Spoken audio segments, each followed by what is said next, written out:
You may proceed, Doctor. Good morning, good evening, good afternoon to all colleagues who joined this session. Welcome to the TDR sponsored session on building implementation research capacity to advance service delivery innovations for neglected tropical diseases. My name is Manaz Vahedi and I will be moderating this session. I'm a scientist working in WHO TDR, and I've been working in TDR for the past, since 2004, and I'm currently managing TDR postgraduate training schemes. Before we start the session, I would just like to see if all the speakers and presenters are live now. Can you all hear me? Yes, we can. Hello? Okay, great. Yes, we can. Perfect, thank you. So I would like to make some housekeeping announcement before we proceed. You can access the support chat function on the top right corner of the page at any time. If you have any problem, you can just chat directly with our technical support team.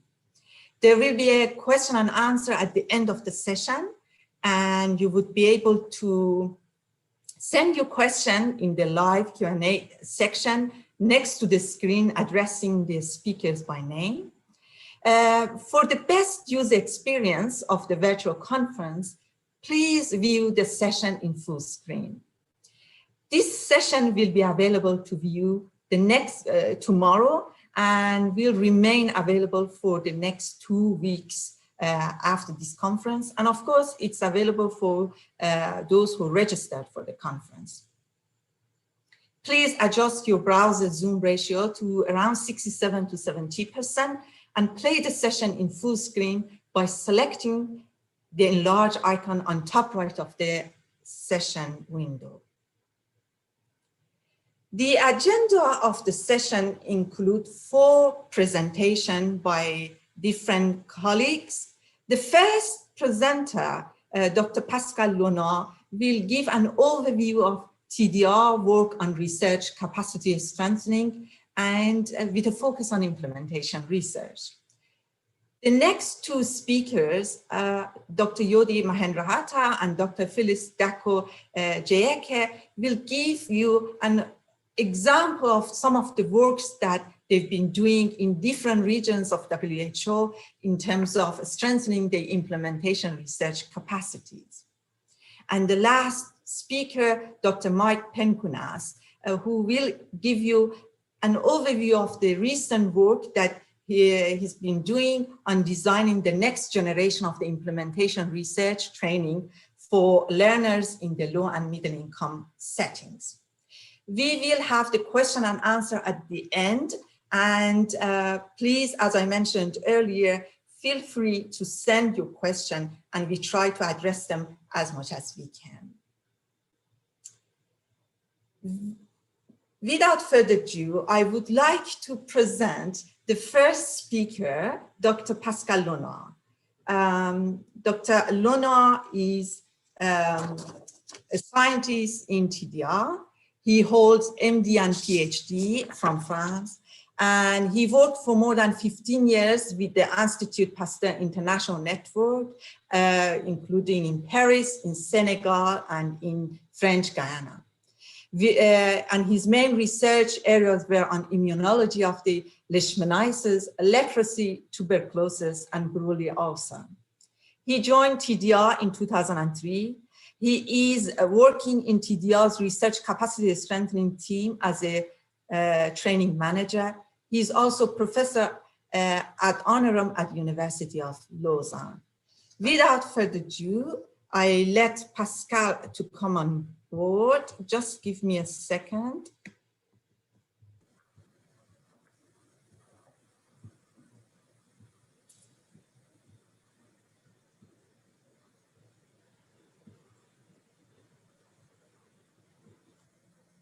Dr. Luna, I think there is a bit of technical problem, so I'm happy to help you. Please let me know when you want to turn the slides. I'm here to, I hope I can guide and help you. Please go ahead. Okay. Thank you very much, Manaz. My topic, first, good morning, good afternoon, and good evening to everyone. So my topic today will be to focus on the research capacity strengthening activities developed by the Special Program for Research and Training in Tropical Disease, named TDR, located at WHO in Switzerland, on implementation research. Next, please, Manaz. So, in 2018, the WHO adopted its 13th General Program of Work. What is it? The GPW has 3 interconnected strategic priorities to ensure healthy lives and well-being. The first one is promoting healthier population. The second one is addressing health emergencies. And the third one is the universal health coverage. And my topic here will be to try to demonstrate how TDR can have an impact on universal health coverage. But first, what is the definition of universal health coverage? Is that universal health coverage ensures that all people have access to the needed health services of sufficient quality to be effective, while ensuring that the use of these services does not expose the user to hardship. Next, please. So I will show you some challenging to achieve the universal health coverage in relationship with neglected tropical disease. Why choosing the tropical neglected disease? Because the population who suffered of the neglected tropical disease are the most poorest population in the world. And this population is generally very hard to reach. And for example, only 1 in 4 people with multi-drug resistant TB, tuberculosis, are put on treatment, is the first example. The second one is that across 19 countries in sub-Saharan Africa, only half of the children with fever are taken to a trained medical provider or care. And lastly, a third of the 1.6 billion people at risk, at least of one of the 5 major NTDs, which are the onchocerciasis, filariasis, trachoma, schistosomiasis, and the soil-transmitted helminthiasis, did not receive preventive chemotherapy in 2017. Next one, please. So, to overcome this barrier, TDR is proposing a solution. The solution is the research to transform health delivery. And TDR is proposing implementation research. Implementation research is the systemic approach to understand and address barriers to effective implementation of health intervention strategies and policy. Next. The added value of the implementation research is that this research is conducted within real-life setting, and real-life health systems and community settings, and remove from control setting as clinical research. And the second added value is to provide evidence to support scale-up of interventions and policy change. Next one. For that, TDR, and particularly the unit and research capacity strengthening, develop some activities. And I will focus on that a little bit just after. The first one is the postgraduate training scheme, focused in implementation research, and we are working with 7 universities. The regional training center, 1 in each WHO regions. And we are working with these universities and center to develop some training courses has these training tools that we have developed on implementation research, which are the MOOC, the basic principle in implementation research, the TDR toolkit, and the ethics in implementation research. Next one, please. So, seven universities are participating in the TDR postgraduate training scheme. And you can see here in the map that we have one university. We are collaborating with one university in Latin America, in Colombia, 3 in Africa, in Ghana, in Zambia, and in South Africa. 1 in the Eastern Mediterranean region, it's in Lebanon, and 2 in the Southeast region, which is in Bangladesh and Indonesia. And we are collaborating for 2 reasons, I would say, 2 objectives. The first one is to increase the number of scientists in low and middle income countries trained in implementation research. But not only train, we don't want only train these scientists in implementation research. What we want is that they use the skill they gain during this training in their daily job and to implement some new strategy and innovative strategy to overcome the barrier that they identify. And the second one of this, the second objective of this postgraduate training scheme is to increase the capacity of this university to provide a curriculum on implementation research, manage training grants, and mentor students. Next one, please. So, since 2015, it's not really true because it's 237 master student trained, and we have 21 new one been awarded this year, and the distribution of the different students in the different universities. But for the moment, we have 253 master student trained. Next one. The second program that TDR is supporting is the regional training center. We have 1 regional training center. We hope to have 1 regional training center, but for the moment we have only 5. 1 in Colombia for Latin America, 1 in Africa at the University of Ghana for Africa, 1 in the Institute Pasteur in Tunisia for the Eastern Mediterranean region, 1 in Astana Medical University for the Kazakhstan, and 1 in Indonesia, in Yogyakarta in Indonesia at the GADJAHN University. And we are in the process of selecting 1 regional training center for the Western Pacific region. It will be in Malaysia, in the Malaysian Consortium, Global Health Consortium, which is a consortium of 3 entities. One, the International Institute of Global Health of Malaysia, the University of Malaysia, and the Institute of Health Research System in Malaysia. And we are also currently selecting a new regional training center and an university, both. They will have the 2 functions, just to work at the regional training center and has an university to support the postgraduate scheme in Dakar for the French-speaking country in West Africa. So the objective of the regional training center is to implement a package of training courses, mainly in implementation research, and to disseminate in the region these training courses. And as you see in the little map in red, you can see that they are quite effective in this domain because, for example, in Latin America, they were able just to disseminate the training courses in Honduras, Ecuador, Guatemala, Bolivia, Peru, Cuba, Jamaica, and others.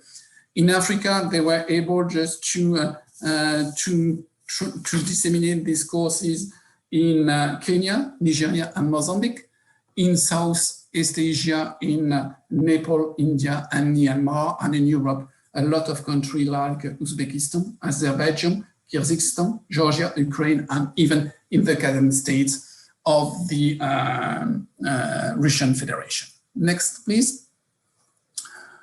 And one aim is just for the Regional Training Center is to implement and to collaborate with the University of the Postgraduate Scheme implement a package of training courses that you can see here in red or in orange. It's what we have developed with the MOOC on implementation research, a short face-to-face course on basic principles in implementation research, which has been developed mainly with the School of Public Health in Ghana.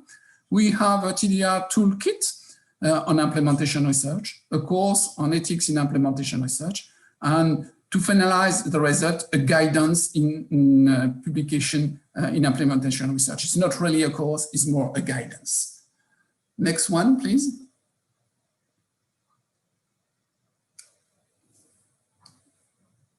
Manas, next one, please.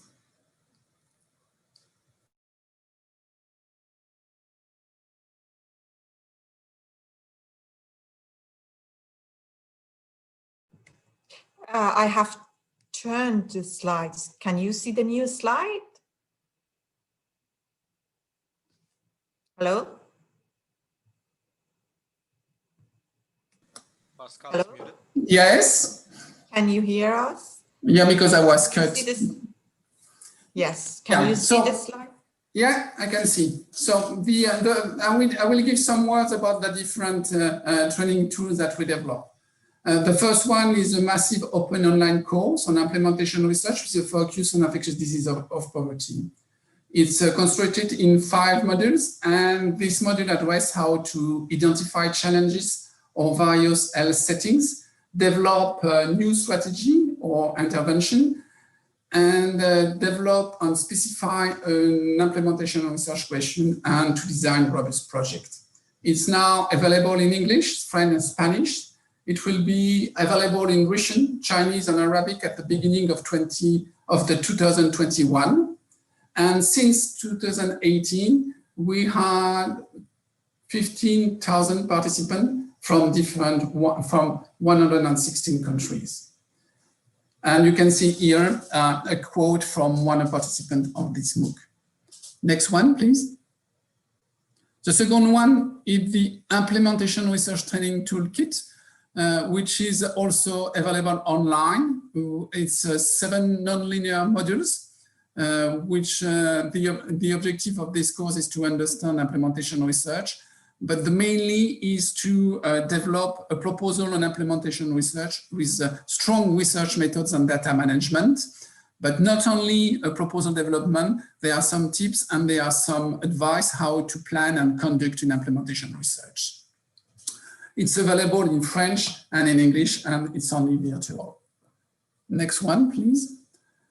The next one is ethics in implementation research. It's an interactive, it's 6 interactive modules with case studies, role-playing and quizzes.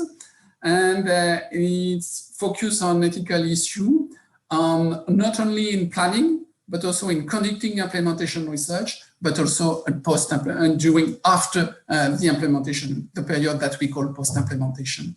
And an interactive version will be available soon. We have another course, which is a face-to-face course, as I told you, basic principle in implementation research, that is now face-to-face, but we are in the process with the University of Ghana just to develop it as a virtual one, totally virtual one. Next one.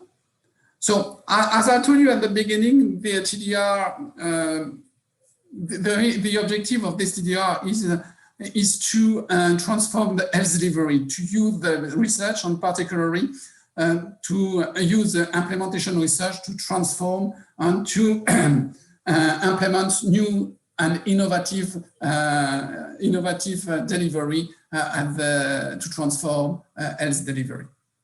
So, as I told you, with the training tools that we developed, we were able just to, we will be able just to identify barriers to effective intervention, design the innovative solution, efficiently implement with the hope that we will have an impact on the poorest population affected by the neglected tropical disease. Next one. So I will stop here and just to thank all the donors from TDR that you can find on the site. Thank you very much for your attention.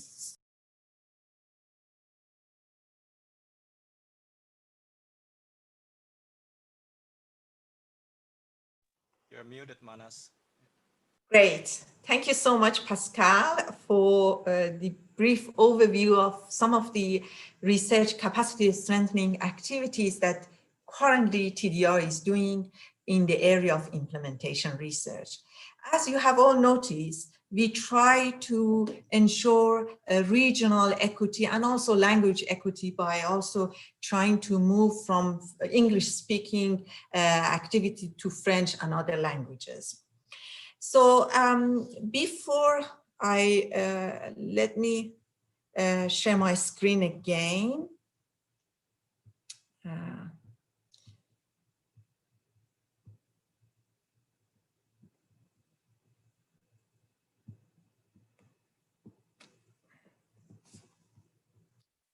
Sorry, colleagues, I think we have a bit of hiccup here with my rolling slides. I'm trying to find them.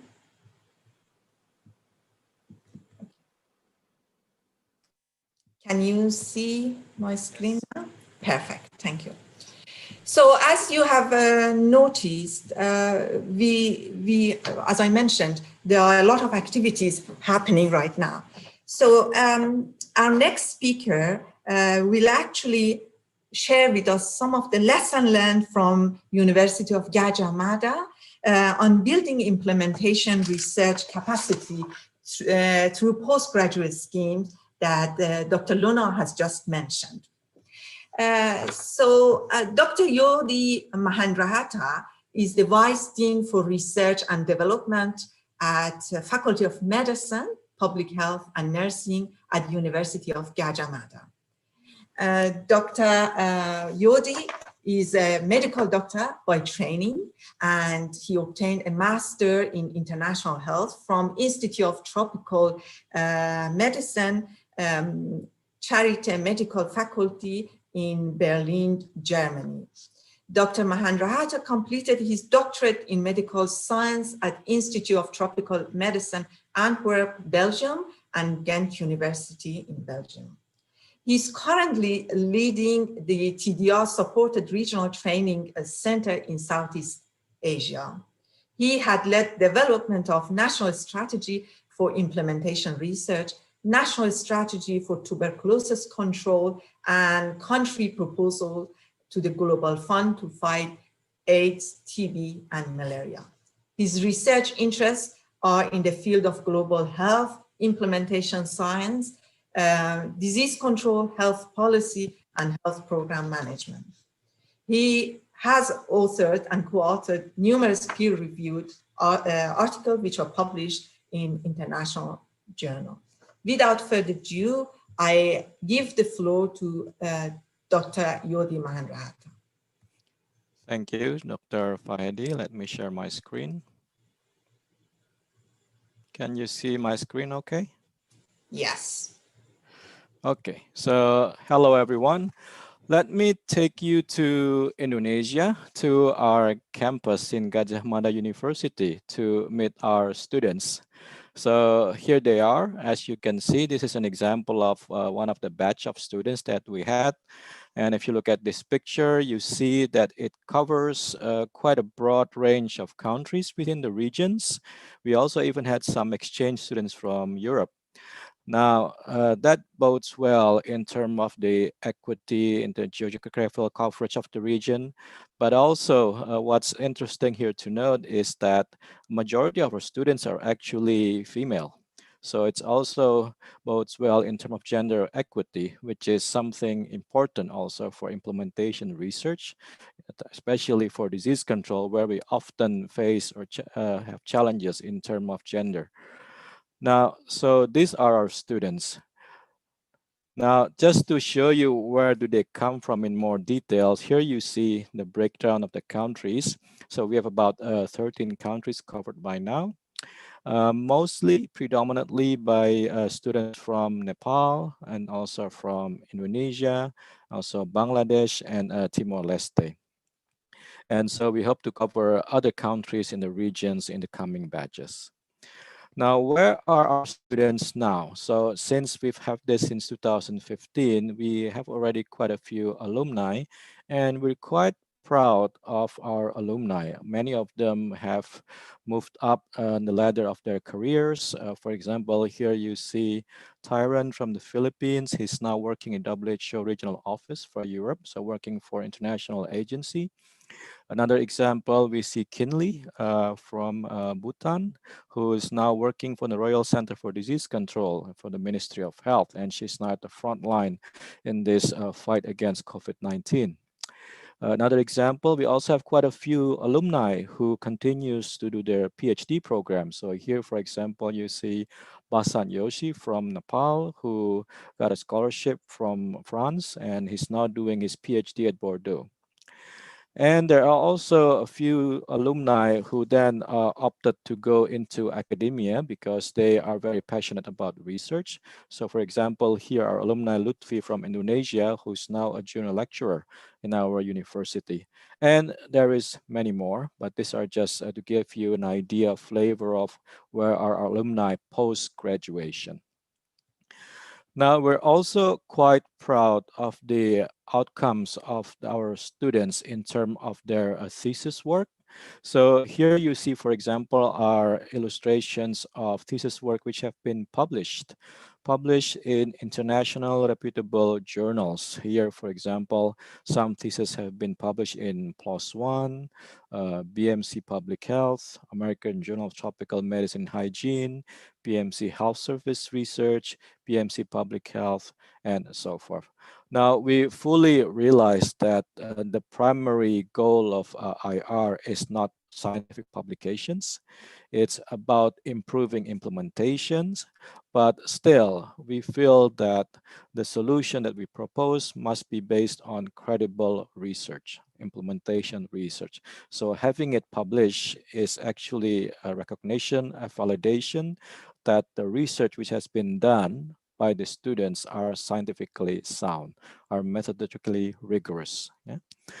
And we also, of course, do not just confine our students in terms of disseminating through journals, but also we encourage them to present their works in conferences, national or international conferences.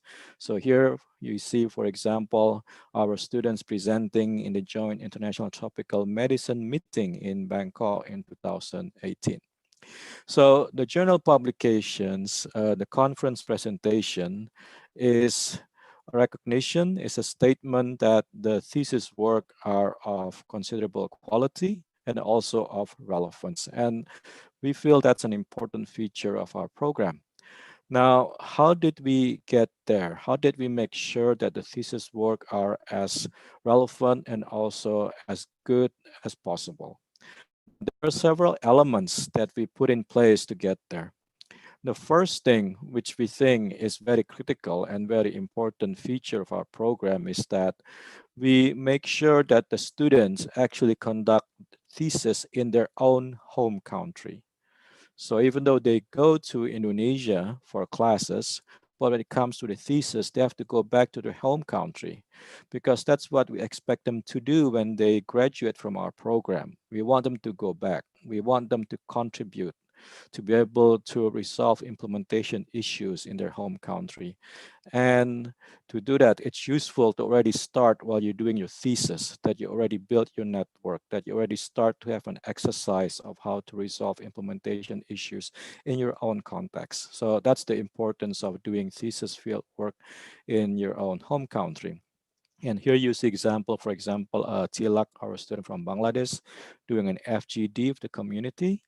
And we also see an example of Lutfi, our student, doing an in-depth interview with the prisoners. Now, another element which is also critical in ensuring the quality and the relevance of the thesis are the stakeholder involvement. Yeah? So we encourage and we promote as much as possible involvement of stakeholders in the thesis work. And this bodes well for IR because you cannot expect to do proper IR without engaging stakeholders. So they should already start when they do their thesis. So here, for example, use an example of one of our students engaging the disease prevention and control staff at the district health office in Indonesia. And there you see on the other hand, Sagun, our student from Nepal, who's engaging the director of the National TB Control Center in Nepal. So these are nice examples of how the students try to engage the stakeholders in their thesis work. Now, another feature which we've just recently introduced and we think is also quite instrumental in ensuring the quality and relevance of the implementation research fieldwork is co-supervision by local thesis supervisors. So of course, all of our students get supervisor from Gajah Mada University, but since the field work is in their home country, then they would need local supervision. So we ask all of the students to identify potential local supervisors who could actually help them in the field and help them go through the problems in the field. And also this is a good way to start this mentor-mentee relationship. By engaging a local thesis supervisor, which hopefully then would proceed to become their mentors as their career progress. So that's another also important feature of our program. Now, before we actually ask our students to go in the field, we also put a lot of efforts to make sure they're ready. So to make sure that thesis proposal is of relevance and quality, we also make them go through different activities. They have to go through different courses, research method, IR. They have to present their draft proposal several times before they're considered good to go. So all of that to make sure that the thesis proposal is really of relevance and of good quality. Now, we also try to instill in the courses, in the classroom or outside the classrooms, principles of IR throughout. So for example, we know IR is identical with learning from real world setting. IR implementation research is carried out in a real world setting, in a routine setting. So that's why also as much as possible, we try to promote our students to actually learn from real world setting. And we do that by either sending them to the field trips, or we invite people from the field to become guest lecturers. So to make sure that from early on, there's good exposure to the real world to the students. And also we like to prepare the students for stakeholder engagement because this is critical. This is key for IR. So also during their classes, we also have sessions in which we try to give them the opportunities to have a feel of how to engage the stakeholder. Here, for example, you see we send them to the prison for the infection control to see how it's actually being done. How do the stakeholders actually see it, perceive it? And we also send them, for example, to the pharmaceutical industry where they develop the vaccines to be able also to understand the perspective, the views of the industries. This is also very relevant in this time of COVID pandemic. And we also prepare them for community engagement. Here, for example, we send them to villages for field visits to see traditional practices and also community empowerment so that when it's time for them to go for the thesis work, they should be more ready for also to engage the community. And of course, not to forget, IR is about teamwork. It's not about an individual project, but you need a team, an interdisciplinary team to make it work.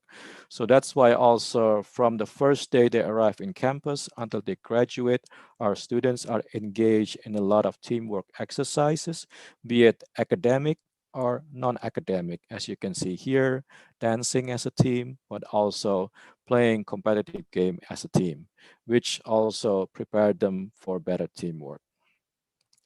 Now, as Dr. Lanois already mentioned, we are also fortunate that we are also one of the TDR regional training center for the Southeast Asia region.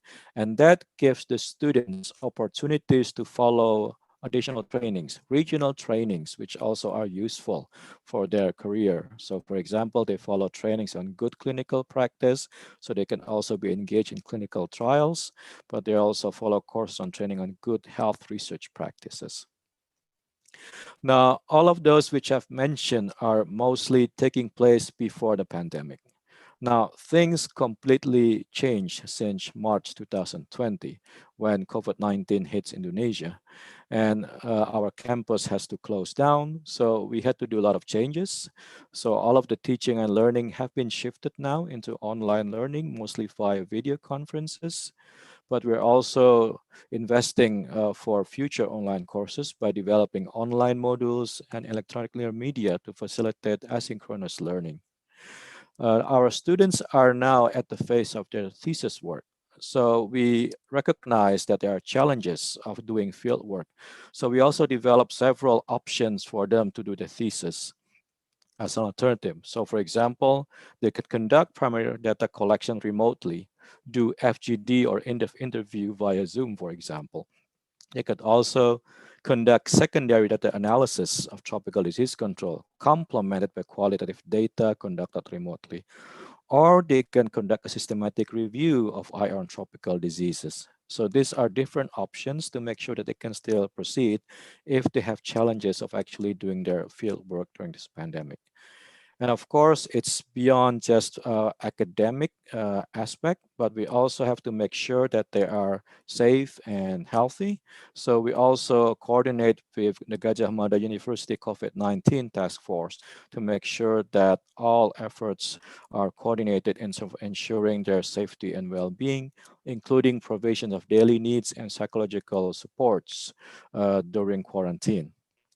Now, so to wrap up, these are the key lessons learned after all of these 5 years. So what we see is that the postgraduate trainings in IR could lead to highly sought employment, PhD degrees, and high quality scientific publications.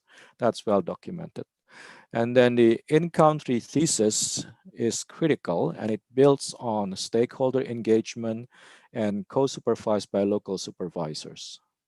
And the key competencies of IR should be embedded throughout the curriculum, be it stakeholder engagement, community empowerment, contextualization, teamwork, and so forth. And the fourth point is also important. Faculty members needs to be highly engaged and productive in IR. It's not enough for them just to teach IR. They have to walk the talk. They have to really be engaged in IR to be able to inspire the students to do IR properly. And then the COVID-19 pandemic has actually presented a momentum to harness information technology for learning purposes. It's always been optional for many years, but now it becomes something which is non-negotiable. So we have to go for it. So it actually presents a momentum. Nevertheless, there is a need to closely monitor the quality of the learning process, the outputs, outcome, particularly recent to pandemic. And last but not least, there is a need to monitor the long-term impact of this batch because of this pandemic, and also foster an IR community of learning among alumni. So I hope that was useful. Thank you very much for your attention. Back to you, Dr. Fahidi.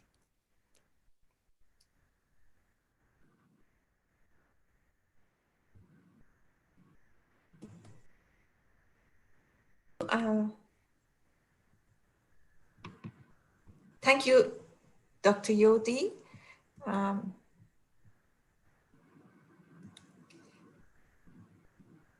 Now I'm trying to.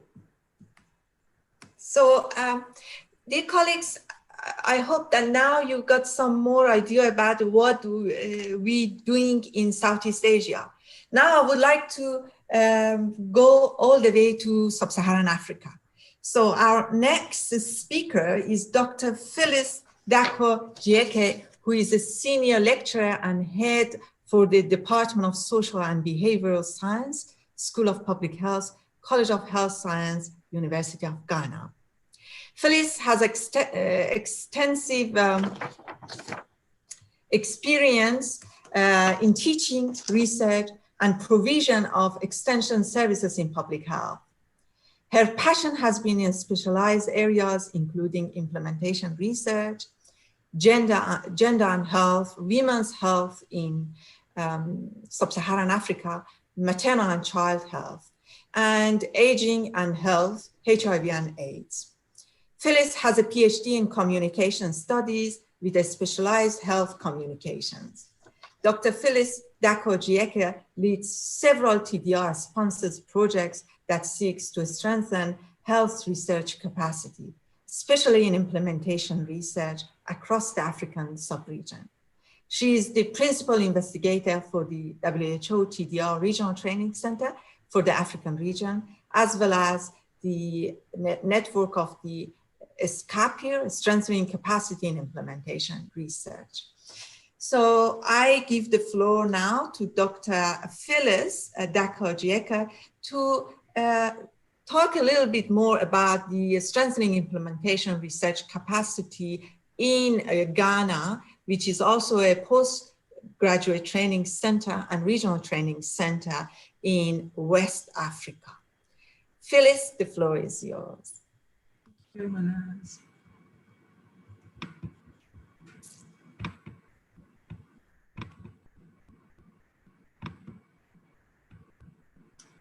You see my screen now?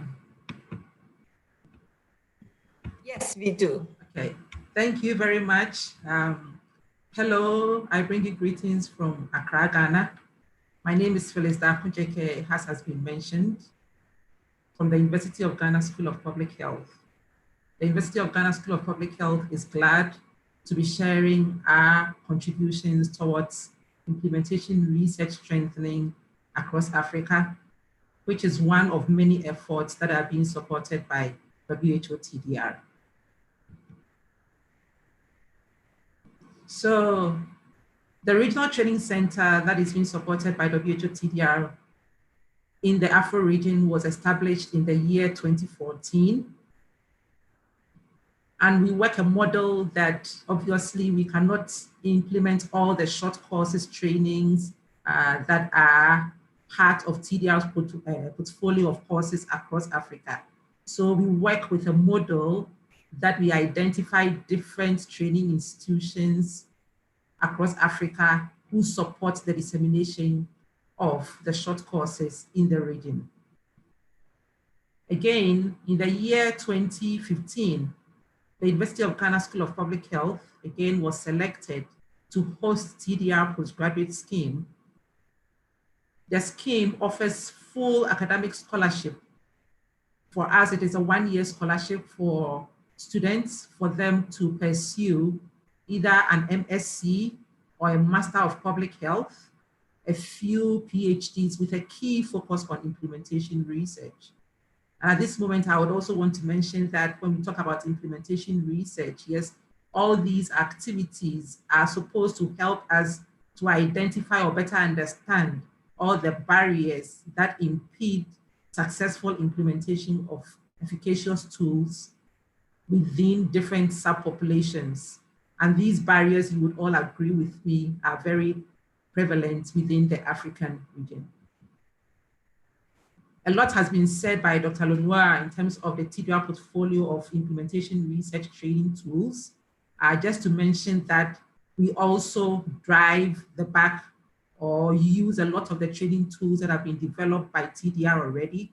Some of them are online tools, whilst others are face-to-face tools. So for instance, we use a lot the MOOC in implementation research, the ethics in implementation research, and also a short course that was designed by the University of Ghana School of Public Health, which is the basic principles on implementation research. As I go along, I'll be talking about how we've been able to use some of these things to advance learning in the area of implementation research.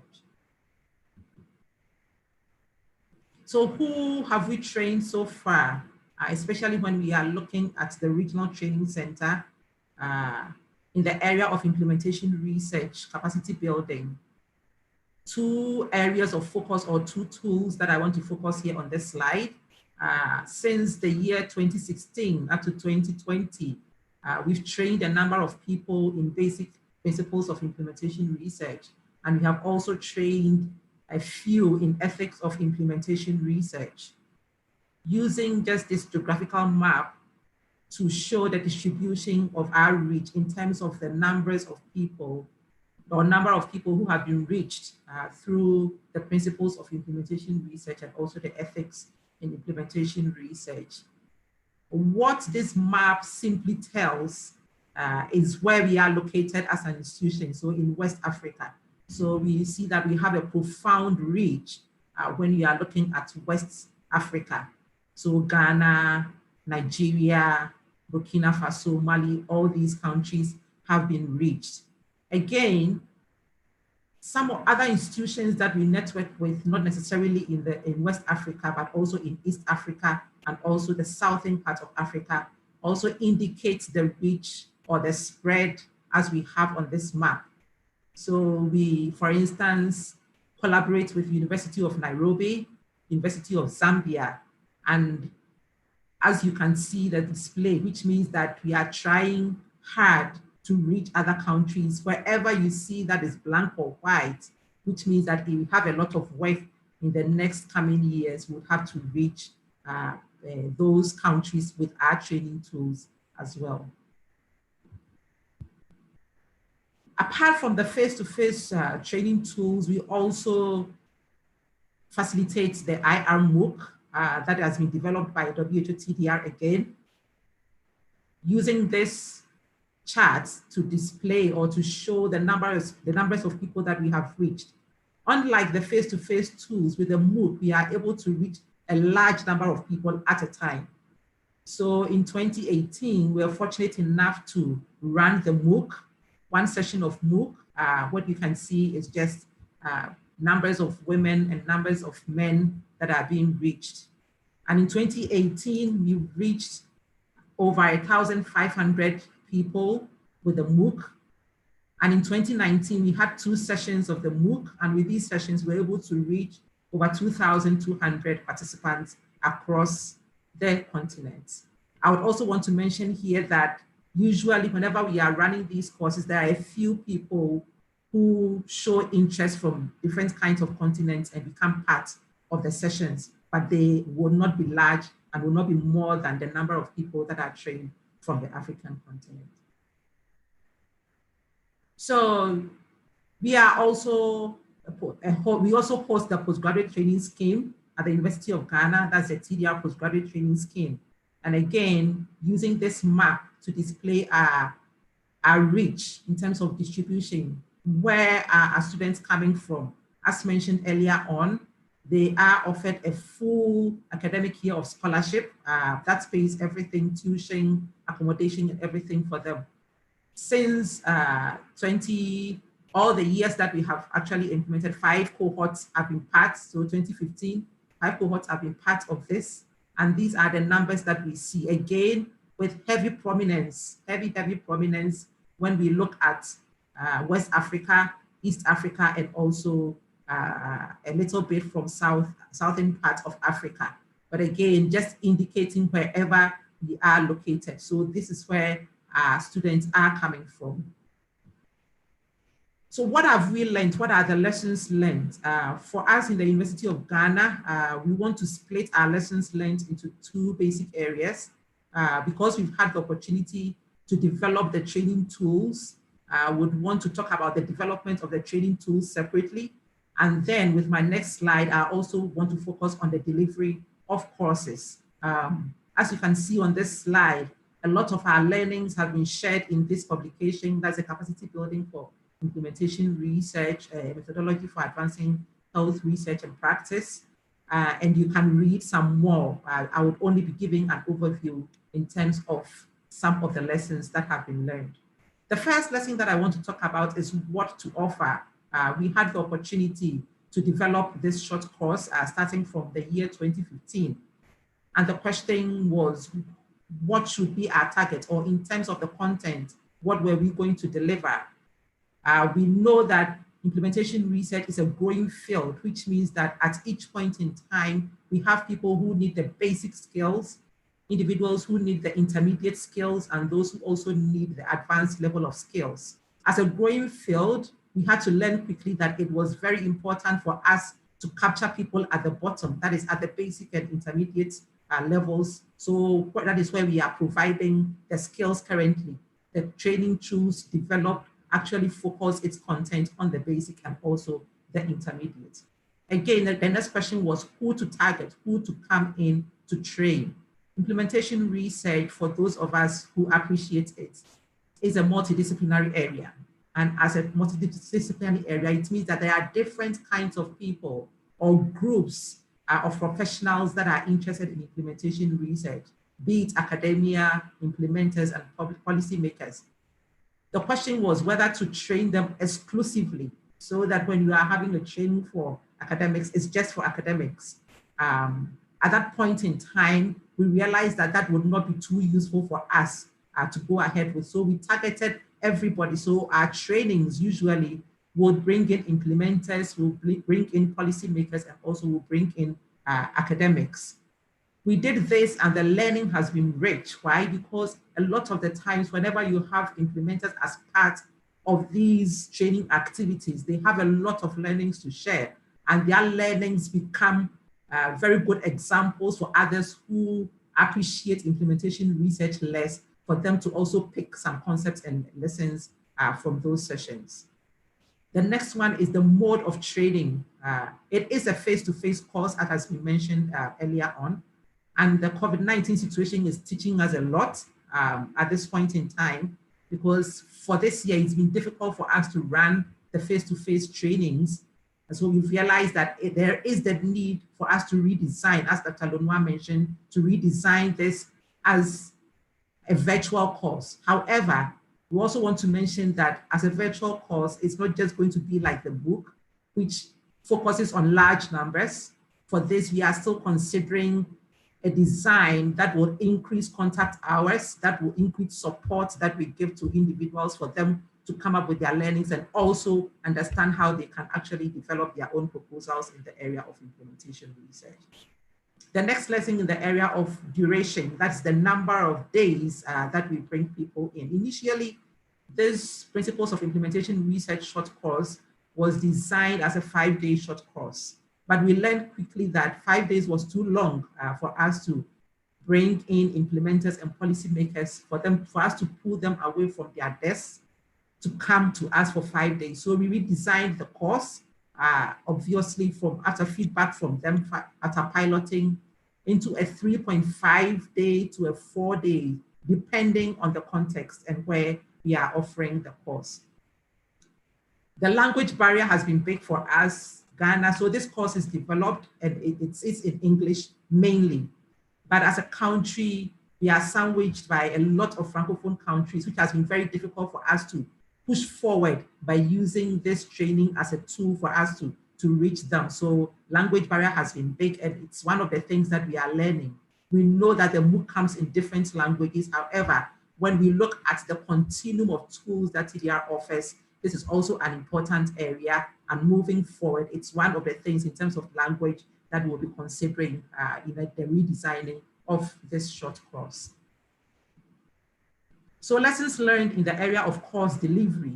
A few things that we have picked up when we talk about course delivery in the area of theory and also in the area of practice. As has been mentioned over and over again, implementation research it takes place in real life, contextualized, and there is no way that you can pick up the skills only learning about the theory. So how have we blended theory with practice over the years? I would want to share our experience when it comes to the postgraduate training scheme. For the postgraduate training scheme, when our students arrive, we support them by running the short course for them to help them to appreciate what implementation research is. That is not the end. Throughout their time with us throughout the year, there are different courses that also focus on implementation research. However, the short course is modeled in such a way that it guides the students for them to identify research questions, implementation research questions that are relevant for NTDs within the country for them to address as their topics for their dissertation. So during the times that we offer this short course for them, we invite program officers from different NTDs in Ghana, like TB, malaria, filariasis, and they have sessions to interact with our students. In that interaction, they support students for them to identify areas that there are gaps, areas that there are barriers or facilitators to support their understanding of what implementation research is.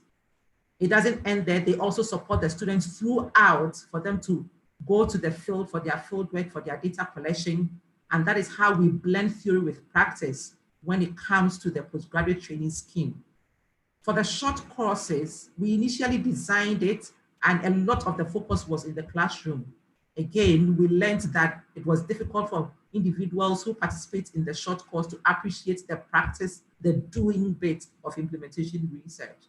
So we also need to redesign and include a component that puts participants into the field for them to appreciate how interventions are implemented on the ground, the kind of stakeholder engagement that is needed, the ethics issues that arise. So the images that we are seeing are just examples of participants going out into the field to interact with key implementers, with practitioners, for us to appreciate how the theory that has been picked in the classroom can be applied when we go into the field.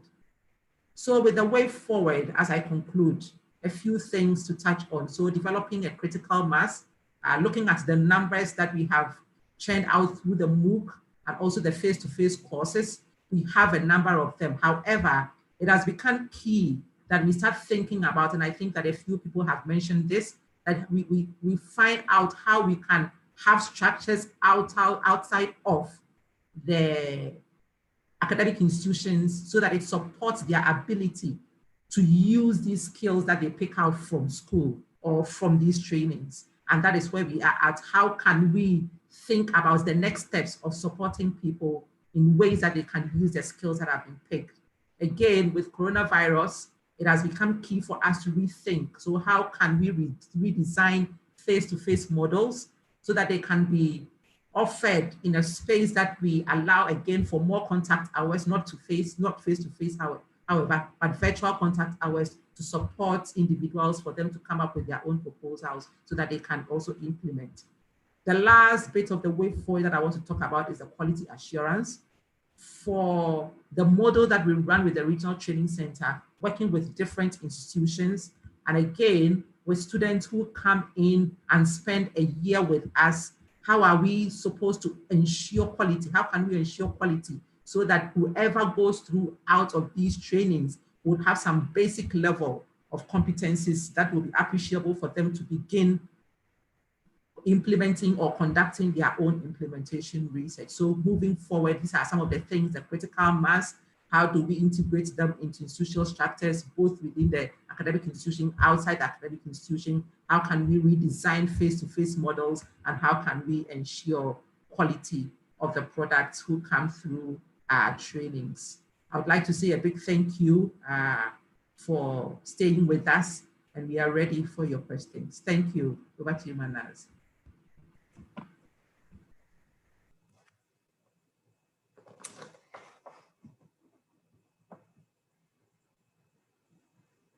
Thank you, Dr. Phyllis. Very interesting presentation.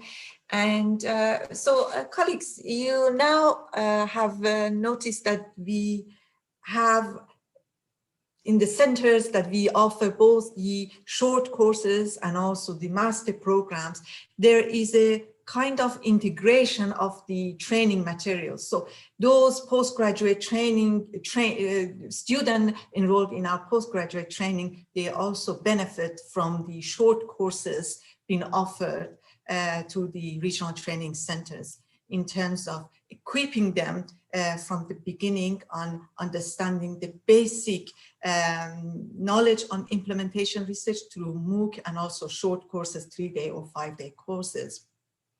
And the courses offered for variety of the audiences, from the researchers to the policymakers, which is very important if we want to promote the science of the implementation research. We heard a lot about how to cope during the COVID-19 pandemic, and also issue and challenges in terms of redesigning the courses. This actually brings us to our next speaker, who is Dr. Mike Penconaz. So let me share my screen with you shortly. Thank you. Great. Let me introduce Dr. Mike Penconas, who is a research fellow at the United Nations University International Institute for Global Health in Kuala Lumpur, Malaysia. Prior to joining UN University, Mike served as the Senior Evaluation Manager for the Clinton Health Access Initiative in Rwanda, leading health intervention evaluation and capacity building efforts in collaboration with the Rwandan government. Mike was also a research fellow at the Duke National University of Singapore Medical School in Singapore and served as a health service planner evaluator with the California Public Health System. He is a mixed method researcher with a particular interest in integrating findings from diverse data sources. Mike is involved in several TDR-sponsored projects that seeks to strengthen health research capacity in the Western Pacific region. So without further ado, let me stop sharing my screen and let Mike to present his presentation now.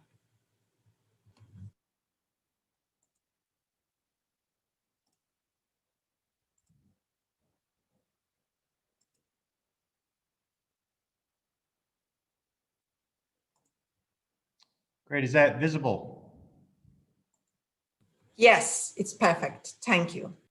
Great, thank you. Thanks, Manaz. Thank you also to our previous presenters, to Phyllis, to Pascal and Yodi. My presentation here is gonna pick up some of those themes that we heard over the last hour or so and start to show a little bit of the integration that I've been working on. So this Mike, is sorry, Mike, would you like to enlarge your screen because we can see the other slides on the left side? Perfect, thank you, sorry. So yes, this presentation is about what we've been working on with WHO TDR on an interesting project for the last handful of months. It actually picked up in the last part of 2019. And so what we were trying to do here is develop the next generation of implementation research training. The idea here is that we have a lot of high quality resources available. I think Yodi and Phyllis and Pascal have all done a great job describing that. And to help us to understand a little bit further what's available outside of the TDR network and to know what courses are specifically available for learners, investigators, trainees in low and middle income country contexts. And at the same time, put a magnifying glass to the gaps that exist in the available trainings. And we put this all together to help us provide information on that next generation of IR training. So what a new program might look like.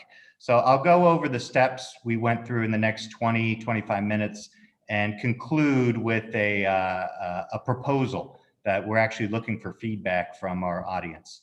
So please do use the Q&A function as we go forward.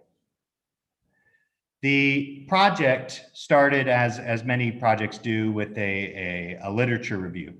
And we relied on two sources for this. So one being that academic literature, sort of your standard Scopus, PubMed search, looking for projects that are described in the academic literature, specifically around training for implementation research. And again, we were honing in on trainings in LMIC contexts.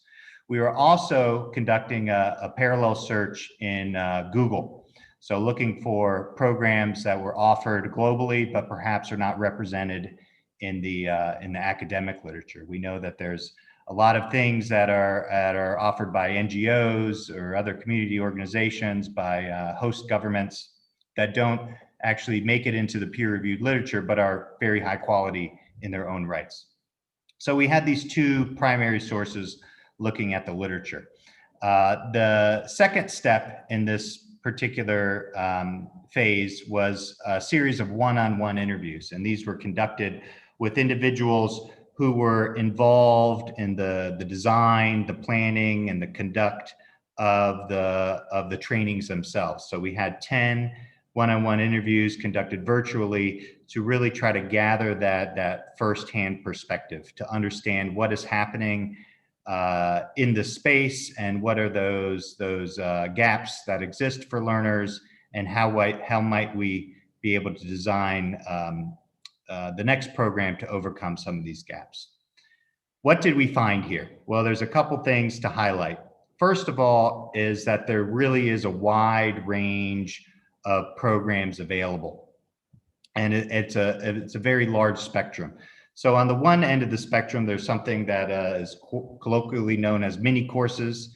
They're an hour, 2 hours long. They're self-paced, wholly online, to give people that initial flavor of implementation research.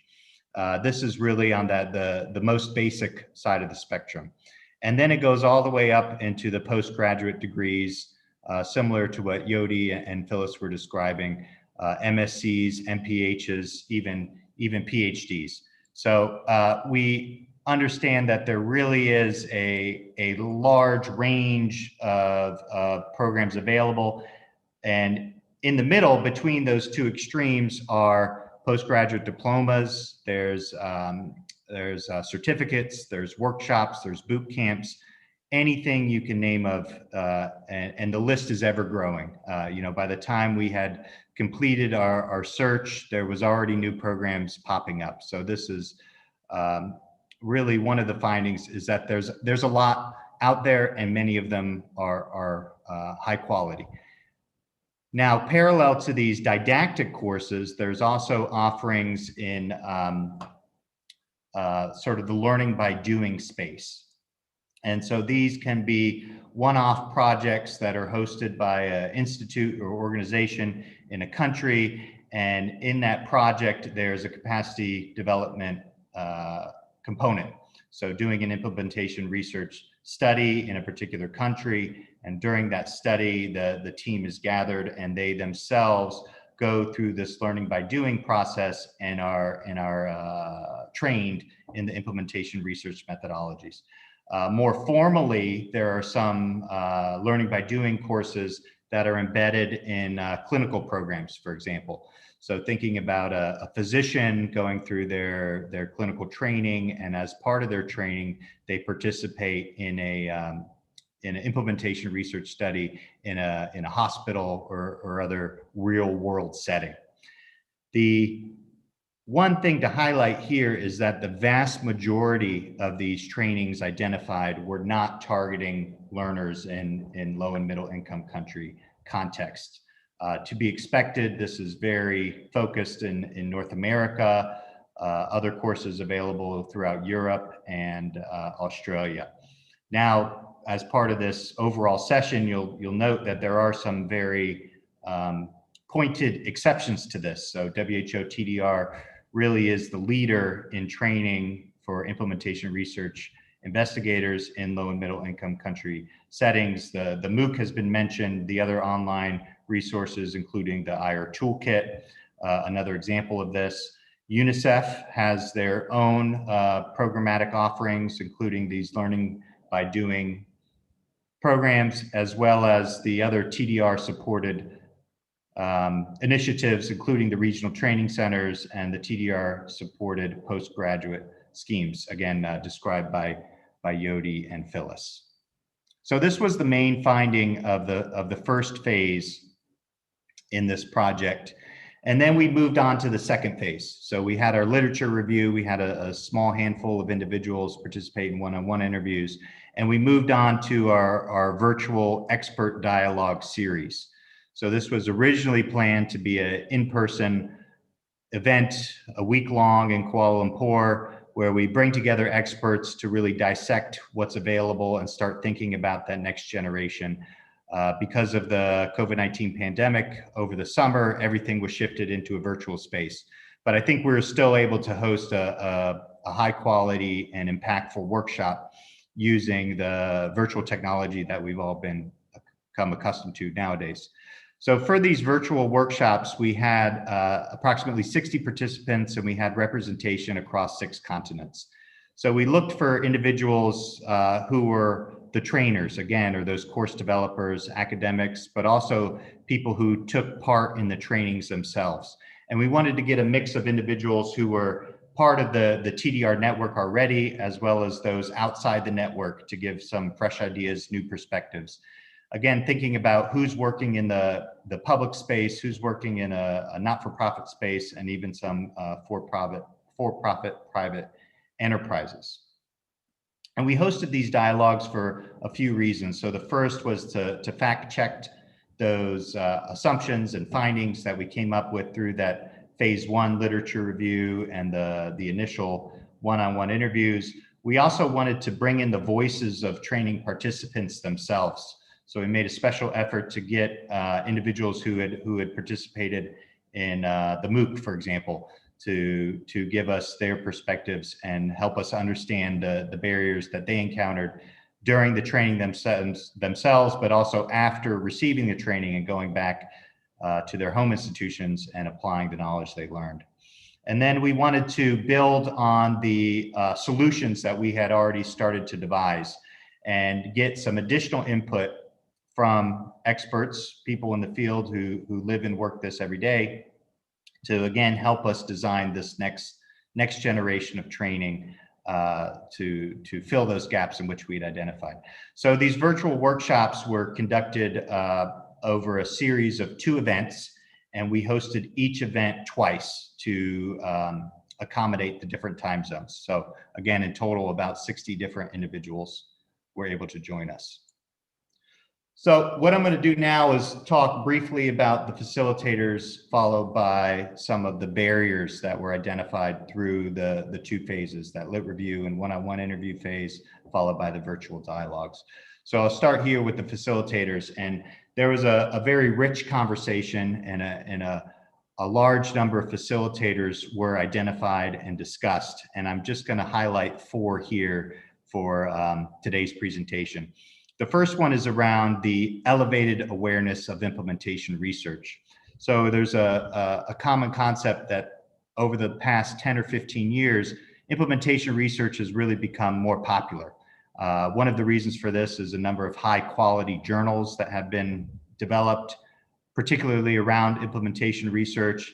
Also, other more disease specific journals are publishing implementation research studies. And so this has really helped popularize the idea of implementation research.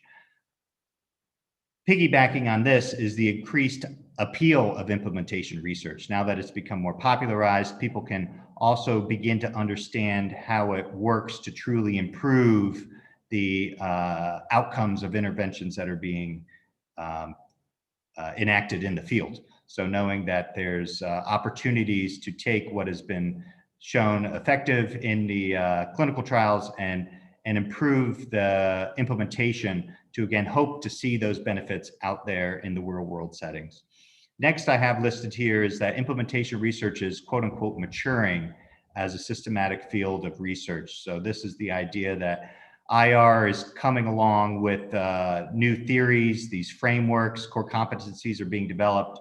All these things put together really give implementation research that more developed sense as a really truly systematic field of inquiry.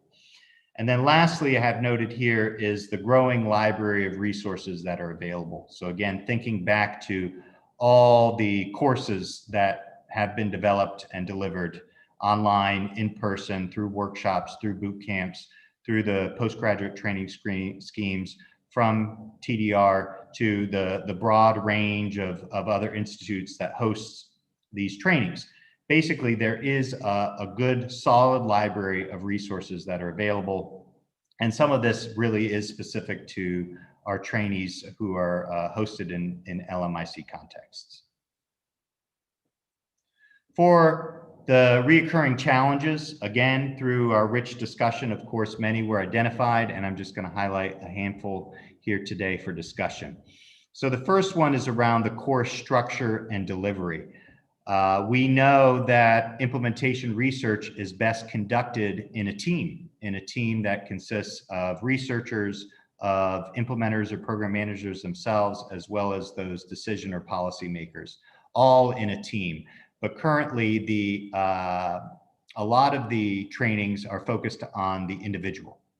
Secondly is the high demand for follow-up support, ongoing support. And in particular, this demand focuses around mentorship or advisorship in conducting implementation research, particularly for junior investigators, where it might be their first study into implementation research. They are really looking for a mentor to guide them, to advise them through the process, and then also for funding. We all know as researchers, funding is critical, and there is some funding sources available, but there's always a need for more. The next one here is around content, and I've highlighted geographically tailored case examples. We'll think about my colleagues here in the Western Pacific region. They are most interested in learning from case examples that have been fully developed for issues in the Western Pacific region.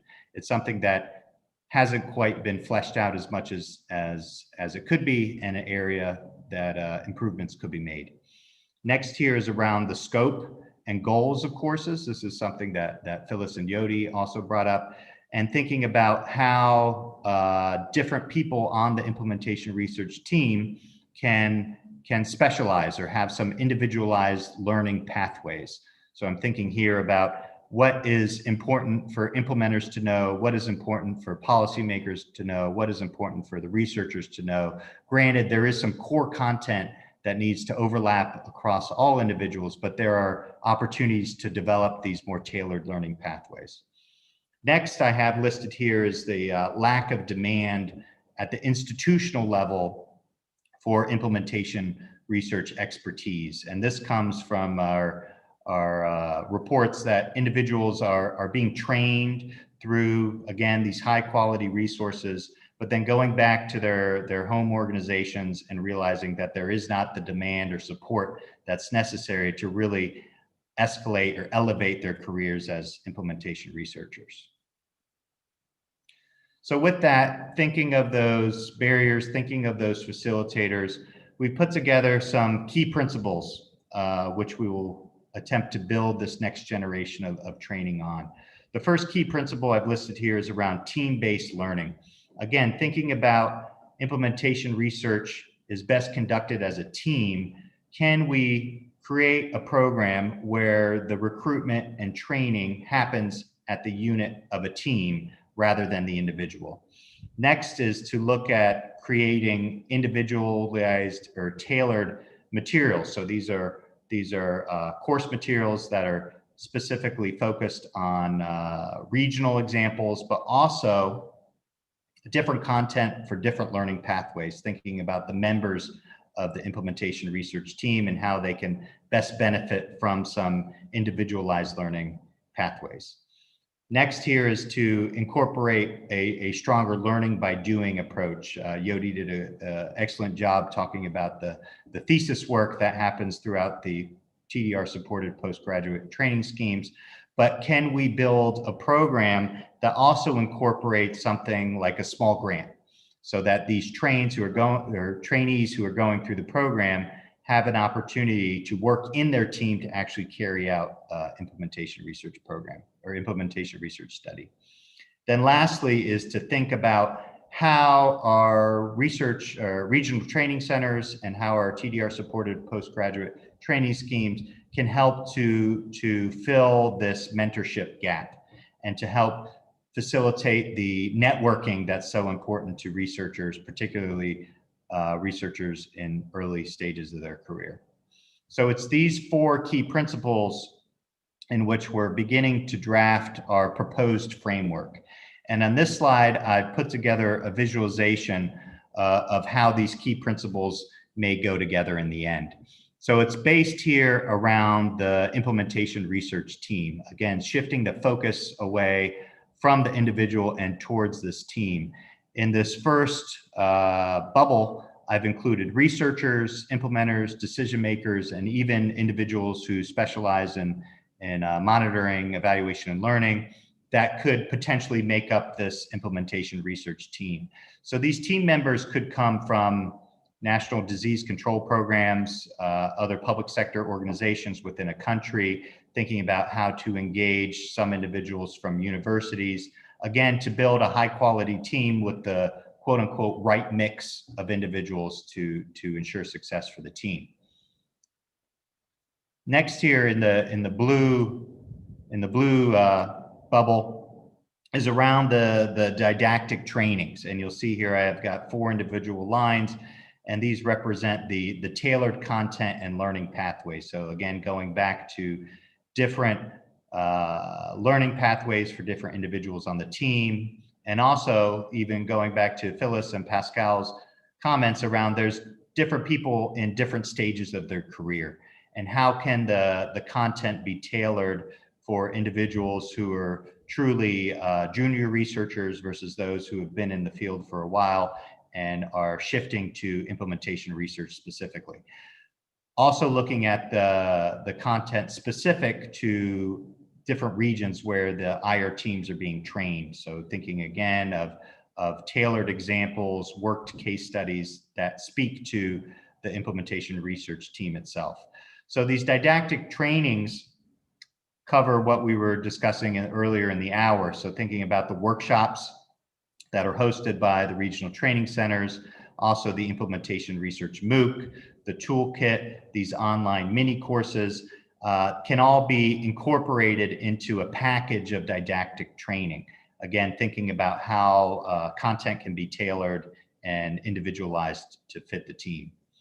Next, in the red bubble here, I've connected with the line from the didactic and the research and the IR team is around some opportunity for learning by doing. So a small grant of some sort, which allows that team to carry out research and to apply those skills directly after undergoing the didactic training, or even in parallel with the didactic training. So to be able to start developing those research protocols and putting together the tools and whatnot while undergoing the didactic training, with the ultimate goal of being able to carry out that project after the training or just in time in a way that allows those skills to be applied almost immediately.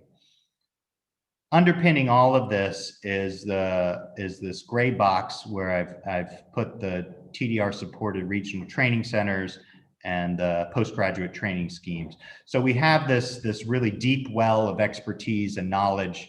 Yodi and Phyllis have oriented us to how can we tap into this well of knowledge to support this training program. So we know that mentorship and networking was a gap identified throughout this exercise. We can build in a networking and mentorship program where the regional training centers and the postgraduate training schemes operate to support the implementation research teams. So this could be the advisorship offered during the execution of that project, supported through the small grant, but also proposal improvement, working on building relationships and networks, and also hosting the workshops that are incorporated in that didactic component. Lastly, I've included this two-way dotted line, and this is a representation of a back and forth pipeline between the implementation research team as well as the regional training centers and the TDR supported postgraduate schemes. So the idea here is that these do not need to be mutually exclusive. The individuals participating in the team-based training can then also be incorporated into, for example, the MSc at one of the postgraduate training schemes. And the opposite is also true. Individuals who participate in trainings at the regional training center or through the postgraduate scheme can also be part of a IR team that then can be chauffeured through this new program, this model that's currently under development. With that, I'll just briefly review what we're thinking about here. So the first bullet point is perhaps the most important. This is not a grand overhaul of existing programs. This is really the identification and realignment of the high quality resources that are already available. We've had a very productive discussion of that today. And instead of starting with a blank slate, what we can do is start to think about new linkages of what's currently offered and how to leverage what's already out there to build a cohesive program that really tries to link the resources that are currently available.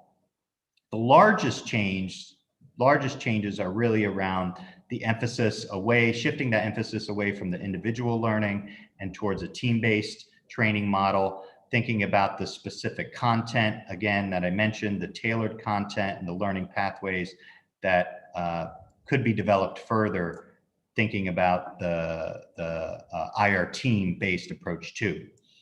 Then lastly, it's thinking about how we can address this mentorship gap. And we have the regional training centers, we have the postgraduate training scheme universities that again have this very deep well of expertise, of knowledge, and being able to use these resources that are already available and strengthen the connections that are there can really help bridge the gap between the demand for mentorship, advisorship, and the resources currently available. So I want to leave the audience with this question I've presented here at the bottom of the slide, thinking about this new proposed model that really, again, has the team at the core. We have described this here for your feedback. This is one of the best parts of being able to present is to get some feedback from you as our audience. We've described this here as a team-based model. But we know that there are individuals who are not yet part of a team, but are very dedicated and motivated to learn about implementation research. How can we ensure that even if we're developing a team-based model, we still can help individuals to participate in high-quality trainings? With that, I want to thank you all for your attention. Please do feel free to email me with any questions or feedback. I'd be very happy to take this conversation further there. Thank you, and over to you, Menes. Thank you so much, Mike. Very interesting presentation. And let me share my screen now.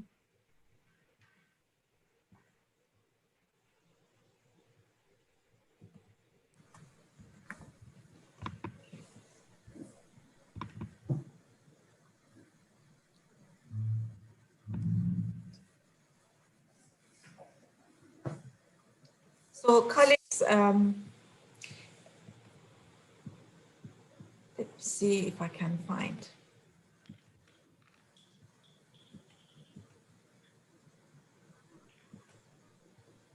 Sorry, I'm trying to share my screen. It doesn't seem working right. Okay, thank you. So yeah, it's very interesting to see the way now we're trying to address several issues related to the training on the implementation research. I could see that you might have elaborated a lot about linkage of the programs and also the issue of mentorship. Now we actually have around less than 30 minutes.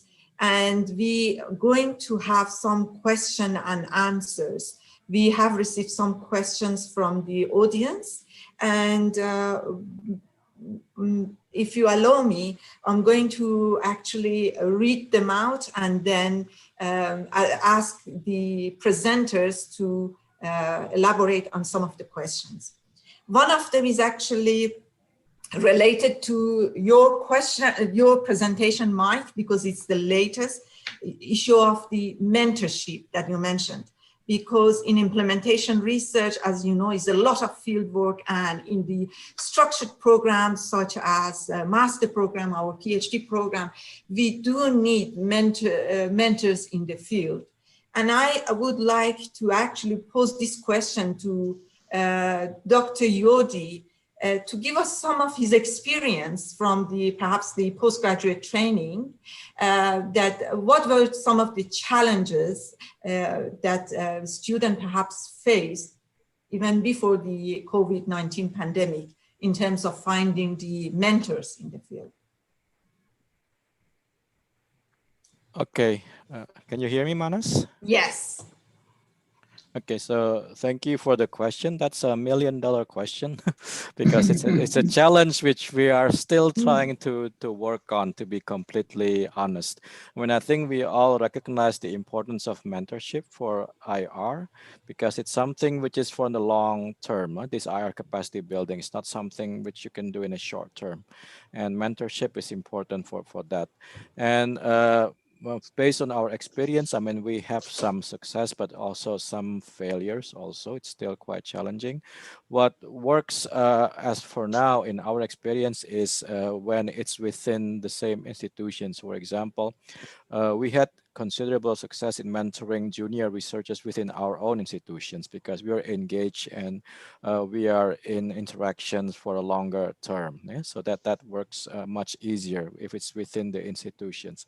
It's a bit more difficult when you're mentoring somebody outside the institution because usually that particular person have other tasks, other responsibilities, supervisors above them, which doesn't necessarily align.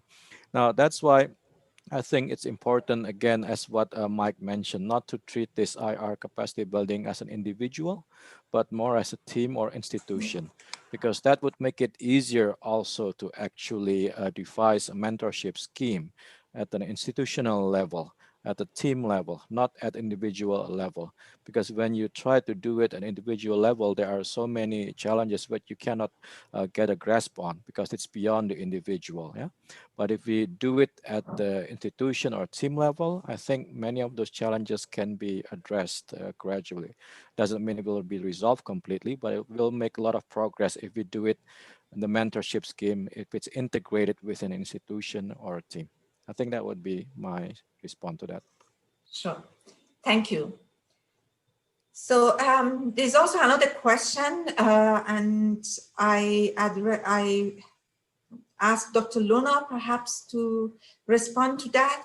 And the question is on considering the current situation of COVID-19 pandemic, did you have a chance to follow up on the TDR grantees and whether you know if there have been any grantees involved in COVID pandemic related implementation research in their own country or settings? Thank you, Dr. Bailey.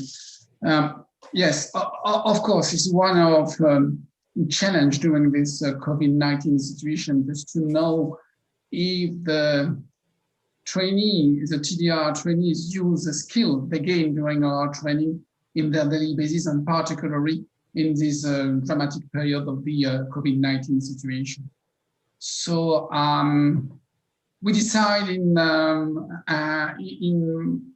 to send to all the previous TDR trainees, including the master from the postgraduate training in the 7 universities, a questionnaire asking them if they were involved in the COVID-19 pandemic, if they are applying the skill they gain during the training, and if yes, in which areas. So we send a questionnaire to almost 250 fellows.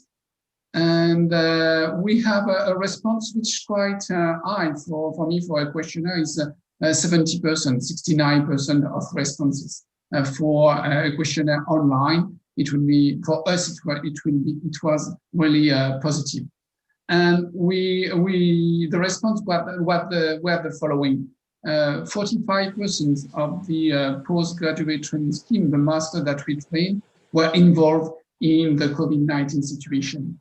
And 91%, which is high, apply skills in their to respond to this COVID-19 situation. And particularly, they are involved in analysis of situation or in disease surveillance, in infection control and clinical management, and also in data generation, analysis, and reporting for more than 67%. So yes, the trainees that we've trained in implementation research use their skills on the job, and they use the skills to fight the COVID-19 situation. But beyond the other Yodi or Phyllis has more results from the fields. They have more closer than has from the field. So if they have some other message or result, they can complete what TDR did at the global level. Thank you. Thank you. And Phyllis or Yodi, would you like to add any comments to this question? Thank you.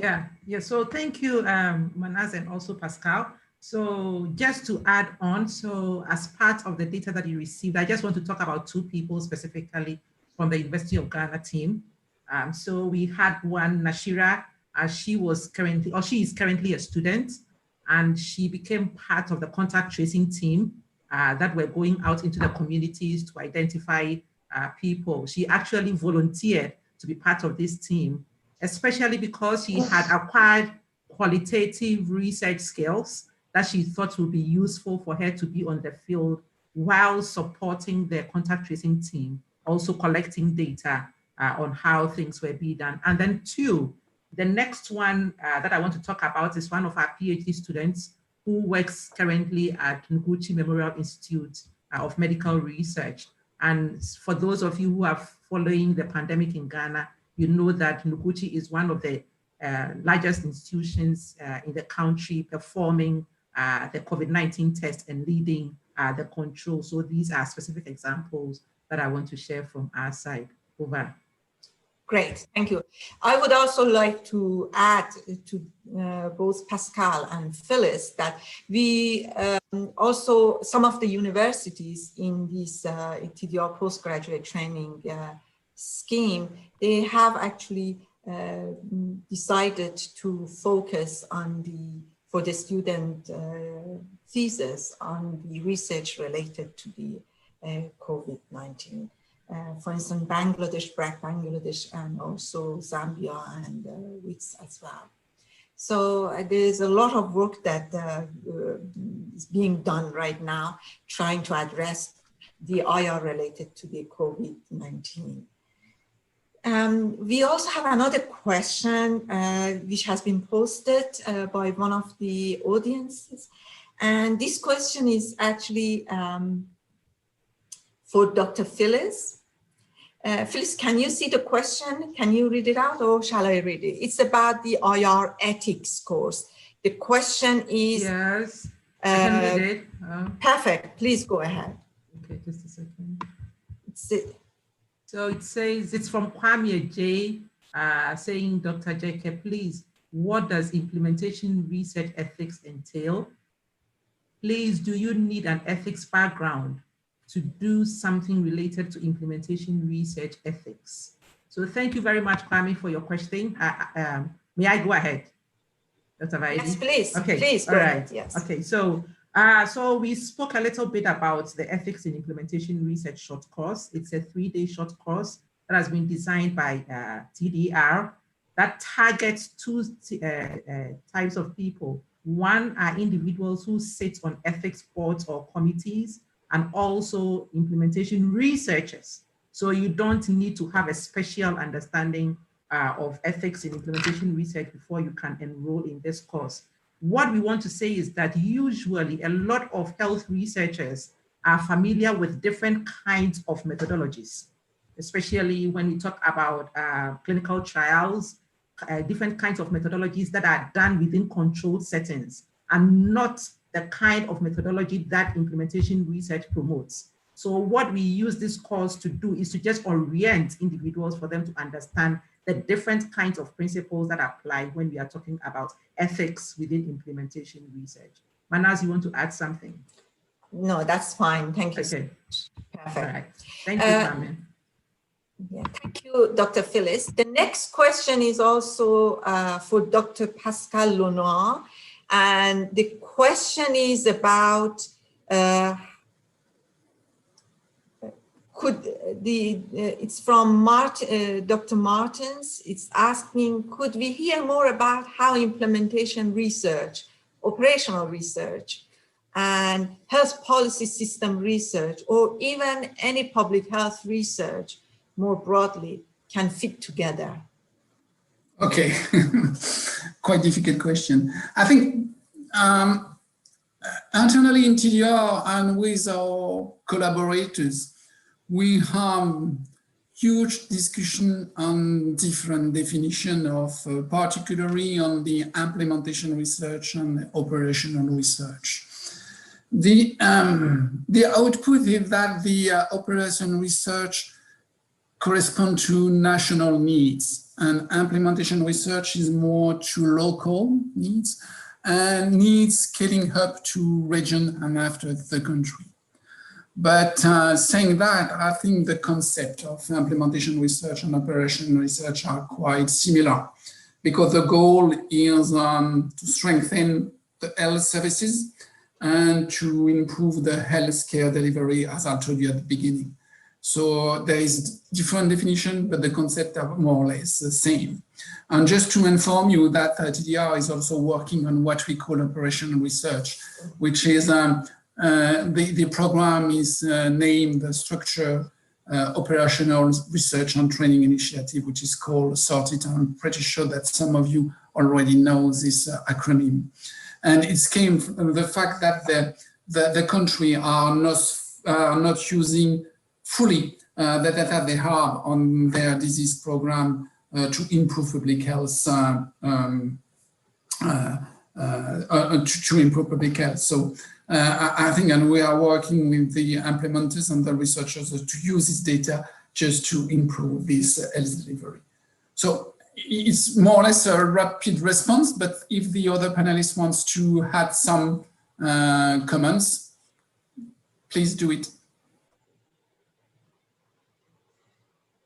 Okay, Yodi or Phyllis or Mike, do you have any other comments, or you're fine?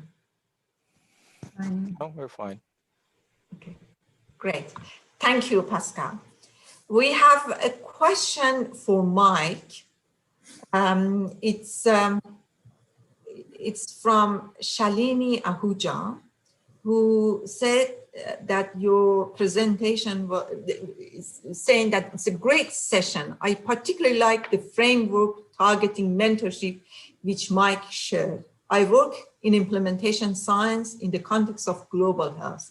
It is sometimes very difficult to communicate implementation science concept across to implementers working passionately across countries. What is the best way to communicate and generate demand of implementation research amongst global health partners? So the issue of the communication is very important, particularly at the global level. And here is Shalini, who is asking you from King's College, London. If Mike, you can elaborate on that, that would be great. Thank you.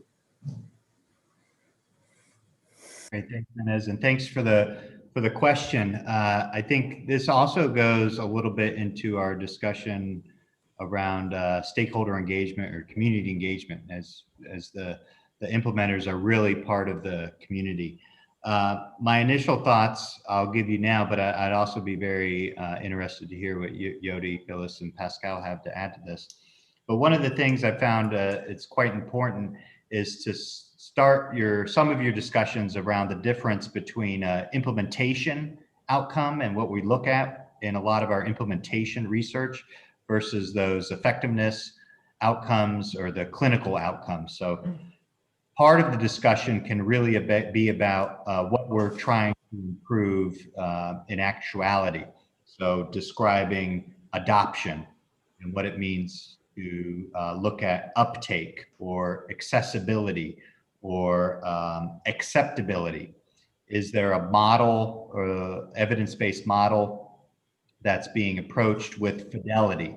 And so these are the things that can start to help your colleagues understand the difference between the implementation research and a lot of the studies that we do in implementation research versus some of those more clinically slanted research projects looking at the programmatic outcomes.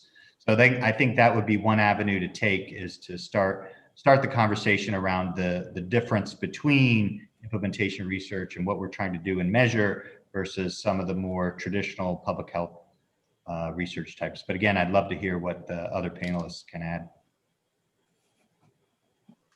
Okay, may I add to that, Manas? Yes, please go ahead, Yodi. Just to share, I mean, a couple of days ago, I was just in a call with one of the global health partners. And what I found is that it's good to start with trying to understand what is their interest, their perspective, and frame it from there, and then try to bring that toward implementation issues. So for example, they came to me to ask about what could we contribute in terms of COVID research. And then, okay, they're interested in COVID research. And I just tell them that if you want COVID vaccine, it's pretty saturated. There's so many people working on COVID vaccine technologies, but there's hardly anybody doing implementation challenges of COVID vaccine. Once the vaccine is there, how are you going to get it to the people who's out there? That's a whole science by itself. And they find it to be a niche, but it comes from their own interest and perspective, and just try to bring it to the implementation issues that Mike was highlighting. But I would start from the perspective, the interest, the vision and mission of the agencies, and then try to bring that to this implementation challenges, which is out there, which is easy actually to highlight, but just try to bring that together. Great. Thank you so much. Yes. We have just a few minutes before we close the session. We can just take one more question, and that is from a colleague from Americas. And the question is addressed to Mike. What's your advice for someone who wants to learn about implementation research, but doesn't have access to formal courses in the field? Of course, this question you all can address as well. So Mike, please, can you respond to this question? Thank you. Sure, I'll respond, but I'm not sure I'm the best person. Sure. We have two other experts, both you, Manas, and Pascal here. Yeah. I think the best place to start is with TDR. The resources available online can give you a very good introduction. The toolkit, the ethics course that Phyllis was describing, and again, the MOOC is probably the most comprehensive, open access, free online course. I know it's running right now. Pascal, maybe you could give us a little bit more information on that. Yeah, I think it's also related. I think the MOOC has been built for illustrate the concept of the implementation research for researcher, but also for program manager. If we are quite successful with the researcher, we have to make an effort for the program manager. And yes, I think it's available in different language. And it's the MOOC is managed by the network of regional training center. So you have several sessions by year, so you can take it on your own. And it's related also with one of the questions that we have on the QEA is that what are the challenges for implementation research in non-communicable disease? I think it's to embed implementation research in non-communicable disease, not just on neglected tropical disease. I just want to say that the challenges are the same, and the MOOC, which has been developed also for infectious disease or poverty, so neglected tropical disease, has been used also for by some university to improve the knowledge of implementation research in non-communicable disease. And we worked with the University of Rwanda on hypertension and diabetes, and we used the MOOC that has been developed for infectious disease or poverty for this specific non-communicable disease, and it was really successful. So I think the concept of implementation research for non-communicable disease or infectious disease of poverty are the same. Right. Yeah, thank you. Thank you, Pascal.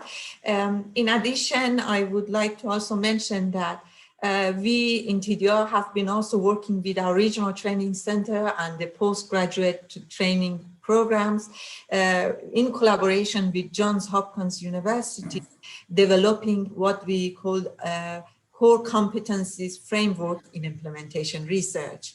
So what we intend to do to map out all the different competencies required at different stages or level of the career for the researchers, those who want to have a very not formal or, you know, for the people involved in the programs or public health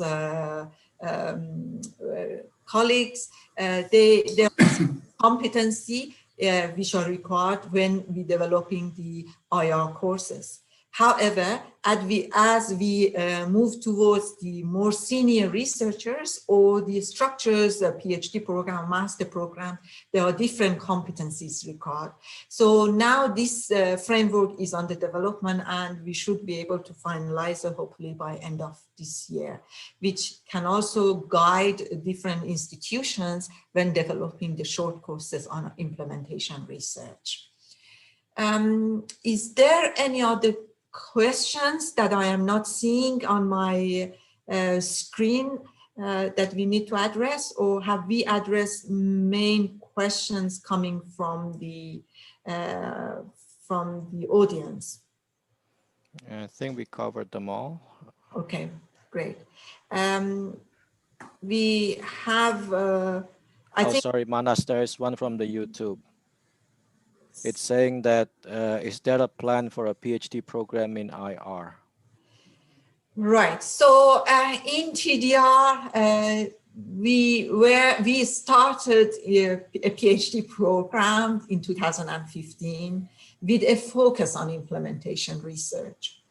We, however, could not continue with the PhD program, and that was mainly because of some of the challenges, administrative challenges that we face in TDR, since we are not an academic institution.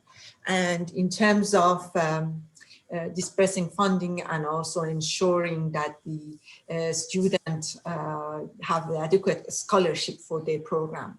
However, I think there are some programs, particularly WITS, University of WITS in Johannesburg, who also running a PhD program with a focus on implementation research. And there are other institutions in the global north that they are also offering PhD with a focus on implementation research that you can benefit from, perhaps. May I ask the panelists if you have also some insight that probably I don't know yet, that you would like to add to my comments for our audience who is keen to pursue a career in PhD?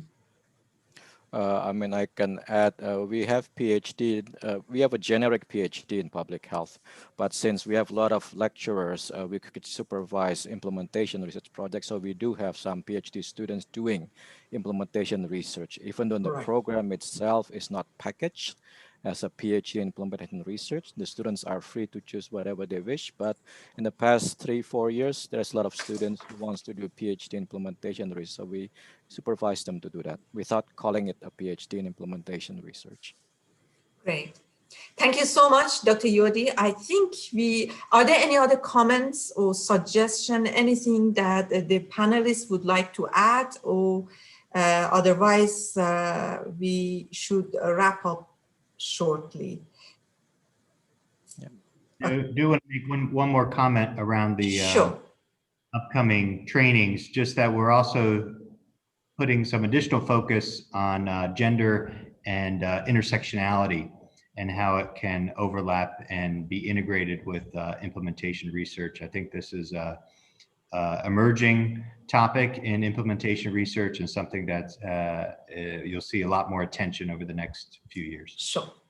Thank you so much, Mike. And I would like, before closing, I would like to thank the HSR Secretariat for providing the opportunity for us to showcase some of the activities that we're doing in terms of promoting the science of implementation research globally. And there's a lot of work to do. And we hope that we should be able to, we are able to work with our partners. And in particular, I would like to thank TDR and the donors, the funders who fund TDR to be able to address this issue and focus on our strategy in implementation research. Thank you so much. Thank you so much to all our presenters. I acknowledge that both Mike and Yodi, it's probably midnight your time, and you stay awake to participate in this session. We really appreciate that. I think it's time to close this session. If you need any further comment or any questions about TDR, you can go to our website and we would be able to address your comments. Thank you for attending today's session. We look forward to seeing you again tomorrow during the next session. Please make sure to visit the poster gallery to view poster as well as connect with other attendees in the meeting hall. Thank you all and goodbye. Bye. Thank you. Bye. Thank you, Mans. Thank you, Thank Mike, you. Ellis, You're welcome. Pascal. Thank you. Bye. Thank you. Thanks. Bye-bye. Care. Bye-bye. Nice to see you all. Thank Nice you. to see you. Thank you.